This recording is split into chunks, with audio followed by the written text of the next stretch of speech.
Panchayat regulations propose करी गई हैं कि जिन लोगों के 2 से ज्यादा बच्चे हैं वो इनएलिजिबल हो जाएंगे इलेक्शंस कंटेस्ट करने के लिए लक्षद्वीप के अंदर। बड़ा ही इंटरेस्टिंग लॉ है। आप सोचोगे कि पूरे देश में क्यों नहीं लगा देते ये लॉ, कि सारे देश में ही जिन पॉलिटिशियंस के 2 से ज्यादा बच्चे हैं वो इलेक्शंस नहीं कंटेस्ट कर सकते। नहीं कर सकते क्यों? क्योंकि इसका मतलब ये होगा कि 303 में से जो बीजेपी एमपीज इलेक्ट हुए हैं उनमें से 96 बीजेपी एमपीज ऑटोमेटिकली डिस्क्वालीफाई कर जाएंगे क्योंकि उनके 2 से ज्यादा बच्चे हैं, यानी तकरीबन 1/3 बीजेपी एमपीज के 2 से ज्यादा बच्चे हैं। तो सवाल ये उठता है कि सिर्फ लक्षद्वीप में ही ऐसा नॉनसेंस कानून क्यों बनाया जा रहा है? क्या कोई ओवर पॉपुलेशन की प्रॉब्लम है लक्षद्वीप में? पहला है ड्राफ्ट पंचायत रेगुलेशन ऑफ 2021। इसमें एक आरोप है कि 2 से ज्यादा बच्चे अगर आपके होंगे तो आप ग्राम पंचायत के मेंबर रहने से डिस्क्वालीफाई हो जाएंगे। और ये कहा जा रहा है चूंकि यहाँ पे मुस्लिम पॉपुलेशन है तो ये कोई सैफरन एजेंडा है, कोई बीजेपी की बड़ी प्लानिंग है।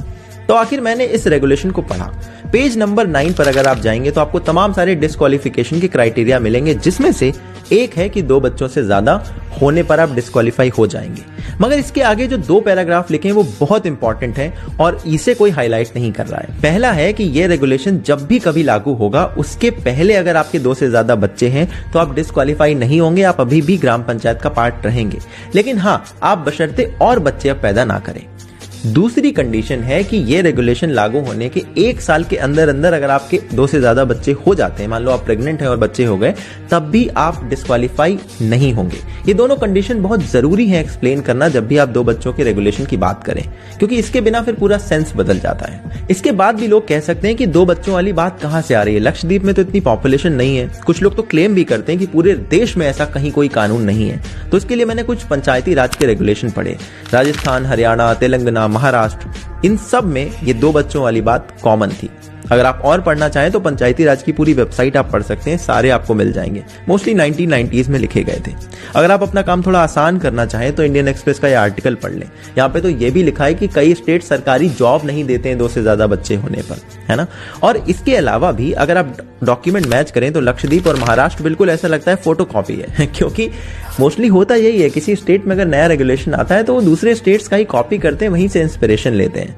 तो ये सरासर झूठ है कि पूरे देश में ऐसा कहीं अप्लाई नहीं हो रहा है। और ये बात देखने में लगती है कि बाकी स्टेट में जो चीजें चल रही थी उन्होंने कॉपी करके यहाँ पे डाल दी है। पहली चीज तो जितनी भी बची कुछ ही डेमोक्रेसी थी लक्षद्वीप में रहने वाले लोगों के पास, उससे भी चूस लिया गया। अब एक बारी जो एमपी चुनते हैं ये 5 साल में, उसे इग्नोर कर दो तो उसके अलावा ये अपने इलेक्टेड ऑफिशियल्स को बस पंचायत के लेवल पर ही चुन सकते हैं। और पंचायत के पास से 5 डिफरेंट एरियाज से पावर्स को हटा दिया गया। Education, health care, agriculture, animal husbandry और फिशरीज के सेक्टर में यहां से पंचायत की पावर्स छीन ली गई। कुछ लोग कहते हैं कि पंचायत से education, health care, animal husbandry और फिशरी डिपार्टमेंट छीन लिए जा रहे हैं। ये वो कुछ आर्टिकल्स के बेसिस पर कहते हैं। और शर्म की बात यह है कि इन्होंने ये रेगुलेशंस पढ़े नहीं। आप खुद जाकर ये रेगुलेशन पढ़िए, उनके ओरिजिनल डॉक्यूमेंट में लिखा है कि ये सारे के सारे डिपार्टमेंट अभी भी पंचायत के अंडर ही आते हैं। तो इस तरह की फेक न्यूज से तो आपको बिल्कुल बचना चाहिए। और हम चलते हैं अपने अगले रेगुलेशन की तरफ। लक्षद्वीप में एक नए लॉ का ड्राफ्ट इंट्रोड्यूस किया गया है जिसका नाम है prevention of anti social activities या एंटी गुंडा एक्ट। बेसिकली अलाउ करता है कि किसी भी इंसान को डिटेन किया जा सकता है बिना पब्लिक डिस्क्लोजर के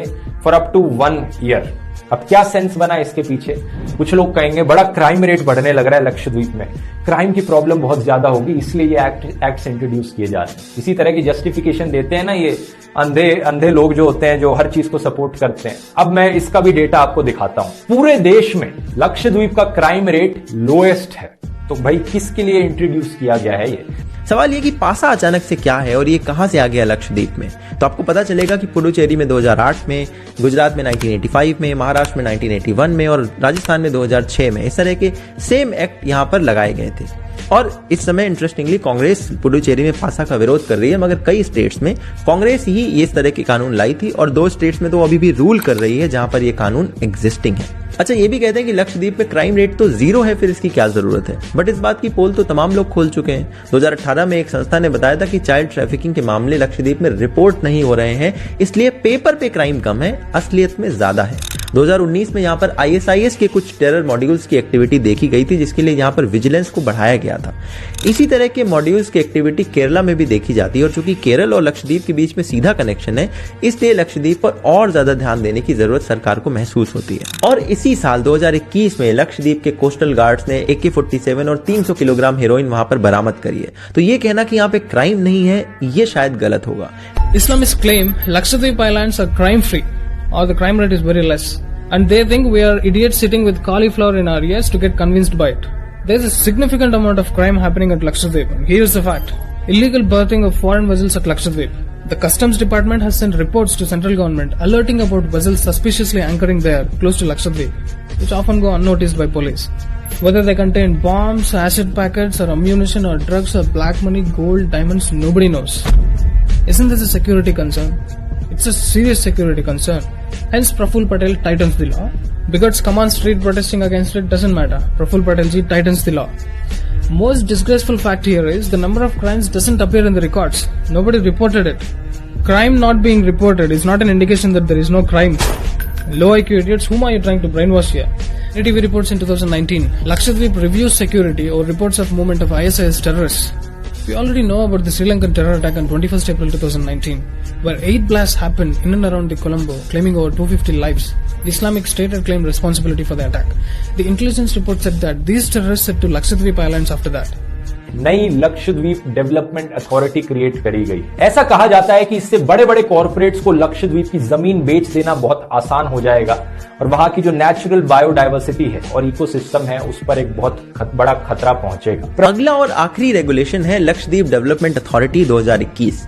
इसके तहत कहा जा रहा है कि गवर्नमेंट के पास पावर्स होंगी कि किसी भी जमीन को नोटिफाई कर सके एक्वायर करने के लिए।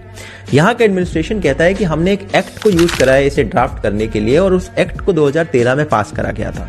इस एक्ट का नाम है right to fair compensation and transparency in land acquisition, rehabilitation and resettlement act. इसके तहत उन्होंने सारे इसमें कानून लिखे हैं कि कैसे कहां पर लैंड एक्वायर की जा सकती है, कैसे उसको रिहेबिलिटेट करना है वहां के लोगों को या कॉम्पनसेट करना है। कुल 64,000 लोग हैं, हो सकता है कुछ लोग इससे प्रभावित हों क्योंकि उस लैंड को ये लोग एक्वायर करके वहां पर डेवलपमेंट करेंगे ताकि और टूरिस्ट को बुलाया जा सके, ऐसा एडमिनिस्ट्रेशन का कहना है। लक्षद्वीप में एक्चुअली में अल्कोहल पहले से ही बैन थी। प्रफुल्ल पटेल ने उसका उल्टा ही किया। अभी तक सिर्फ लक्षद्वीप के एक आइलैंड के एक रिजॉर्ट पर एक शराब का ठेका था। अब प्रफुल्ल पटेल ने इन रिस्ट्रिक्शंस को हटा दिया और परमिशन दे दी कि और शराब के ठेके खुल सकें लक्षद्वीप के आइलैंड्स पर। अगला है कि पूरे लक्षद्वीप में जगह जगह पर शराब के ठेके खोले जा रहे हैं। ये बड़ी बेवकूफाना वाली फेक न्यूज लगती है। देखिए, अगर पूरे आइलैंड में ज्यादातर मुस्लिम पॉपुलेशन है, अभी तक वहां पर शराब की बिक्री नहीं होती थी क्योंकि धार्मिक तौर पर वो लोग शराब नहीं पीते, तो अब वहां पर ठेके खुलवाने का क्या मतलब हुआ? कौन खोलेगा? कौन इतना होशियार होगा? असल बात यह है कि अभी तक जो 11वां आइलैंड था, बंगारम आइलैंड, वहां पर रिजॉर्ट में शराब मिलती थी और अब वहां के कलेक्टर साहब बताते हैं कि 3 और आइलैंड हैं जिनके रिजॉर्ट में टूरिस्ट के लिए शराब को परमिशन दी गई है। जगह जगह पर ठेके खुलवाने जैसी कोई बात नहीं है, तो ऐसी फेक न्यूज आप प्लीज थोड़ा सा अवॉइड करें। अब एक लक्षद्वीप में बीफ बैन लगा दिया गया है। अगर आपको नहीं पता, लक्षद्वीप में रहने वाले लोगों का जो कल्चर है वो मलयाली कल्चर से, केरला में रहने वाले लोगों के कल्चर से काफी सिमिलर है। तो वहां पर लोग बीफ खाते हैं ट्रेडिशनल। तो जबरदस्ती, मतलब जब पता है कि वहां रहने वाले लोगों को के कल्चर का ये पार्ट है, फिर भी उन पर एक बीफ बैन थोपा जा रहा है। दूसरा है एनिमल प्रिजर्वेशन रेगुलेशन। इसको लेकर लोग कहते हैं कि ये एक तरह का बीफ बैन है यहाँ पर, लेकिन अगर आप ध्यान से पढ़ें और इसमें क्या लिखा गया है वो पढ़ें तो आपको ज्यादा अच्छे से समझ में आएगा। इसके अंदर लिखा गया है कि अगर आप कोई भी जानवर को स्लॉटर करना चाहते हैं वहां पर, तो आपको लोकल अथॉरिटी से रिटन परमिशन लेनी होगी। लोकल अथॉरिटी आपके एनिमल को जज करेगी, फिर आपको परमिट देगी, is it fit to be slaughtered. ये परमिट आपको तब नहीं देगी जब बहुत सारी इसमें कंडीशन लिखी है जो मैच ना होती हो। उनमें से एक कंडीशन है कि अगर एनिमल है काऊ, काफ, बुल या बुलक, तो आपको परमिशन नहीं मिलेगी। और इस तरह के कानून बनाने का बेसिस हमारे कॉन्स्टिट्यूशन के आर्टिकल नंबर 48 से आता है, जहां पर काउ स्लॉटरिंग को रोकने के लिए आप कानून बना सकते हैं। पहले तो कॉन्स्टिट्यूशन असेंबली की डिबेट में कहा गया था कि इसको एनफोर्सेबल करते हैं, लेकिन फिर कहा गया कि चलिए छोड़िए, इसे डायरेक्टिव रखते हैं ताकि अपने अपने लोग कानून बना सकें, हर स्टेट वाले। अब मोस्टली हमारे स्टेट ने कानून बना लिए हैं, लक्षद्वीप ने भी उसी तरह का कानून बनाया है। और टेक्निकली इसे आप बीफ बैन अगर कहें तो पूरी तरह से सही नहीं होगा, क्योंकि बीफ अगर आप रेफर करें तो मोस्टली भैंस या भैंसे से रेफर किया जाता है, काऊ या काफ कोई रेफर नहीं करता है, एटलीस्ट इंडिया में। तो जो भैंस वाला जो मीट है उसके लिए तो आप यहाँ पर परमिशन ले सकते हैं, इसमें उसके लिए तो कोई मनाही नहीं की गई है। तो technically it's not a beef ban पर से, एटलीस्ट इंडियन कॉन्टेक्स्ट में तो नहीं। कुछ लोगों ने कहा कि मिड डे मील को वेजिटेरियन कर दिया गया है, ये भी कोई बड़ा एजेंडा है। अरे भैया ये फेक न्यूज है। पुराने वाला जो मिड डे मील था उससे चिकन और मीट को हटा दिया गया है, लेकिन नए वाले में फिश और अंडा शामिल है। ये कहां से वेजिटेरियन हुआ भाई? दूसरी बात, आइलैंड पे जो मीट जाता है वो तो मेनलैंड इंडिया से जाता है, केरल वगैरह से, बड़ा महंगा होता है वो, और उसको मिड डे मील में शामिल करने से करप्शन बढ़ता है, बच्चों का न्यूट्रिशन नहीं। ये बात आपको और मुझे दोनों को ही पता है। ऐसे में लोकली जो अवेलेबल चीजें हैं जैसे फिश हो गई, अंडे हो गए, अगर इनको शामिल किया जाता है मिड डे मील में तो इसमें करप्शन के चांसेस थोड़े से कम रहते हैं। मेरे इस वीडियो में मैंने आपको एक लेटर की बात बताई थी जो कि कम्युनिस्ट पार्टी ऑफ इंडिया के एक लीडर ने लिखा था जो कि केरल में रहते हैं। चूंकि इस लक्षद्वीप की पूरी कंट्रोवर्सी में जितना भी डिस्कशन मैंने देखा है वो उस लेटर के बेसिस पर हो रहा है, और मोस्टली उसके अराउंड जो थ्रेड लिखे गए या जो भी आर्टिकल पब्लिश हुए वो ही आपको दिखाए जा रहे हैं, जिसके चक्कर में आप तक तमाम सारी फेक न्यूज फैली है, डाइल्यूटेड बातें पहुंची हैं। तो मेरा इस पूरे वीडियो के जरिए पर्पस था कि आपको एक्चुअल रेगुलेशंस बताऊं, उसके आसपास का कॉन्टेक्स्ट बताऊं, वो चीजें कहां से आती हैं, कैसे आती हैं। उम्मीद है आपको इस तरह की वीडियोस पसंद आते होंगे। अगर आते हैं तो आप नीचे पैट्रियन पर हमें ज्वाइन करें, वहां पर आप सपोर्ट कर सकते हैं, डायरेक्टली हमसे कनेक्ट कर सकते हैं, फीडबैक सजेशन सारा कुछ दे सकते हैं डायरेक्टली मैसेज करके। तो चलिए, उम्मीद है आपसे फिर मिलूंगा अगले वीडियो में। तब तक के लिए अपना ध्यान रखिएगा। जय हिंद, वंदे। जरा सोचकर देखिए इन सब चीजों के बारे में और अपनी आवाज उठाइए लक्षद्वीप के लिए। उम्मीद करता हूं ये वीडियो इंफॉर्मेटिव लगा होगा दोस्तों। मिलते हैं अगले वीडियो में। बहुत बहुत धन्यवाद। खत्म, bye bye, ta-ta, goodbye, गया। हमने तो कुछ किया ही नहीं, हम तो हैं ही खराब। हम तो सुबह से शाम तक आरोप लगाते रहते केजरीवाल तो पैदाइश ही खराब है। हम गधे। आप सही बोल रहे हैं। ये क्या आइटम है?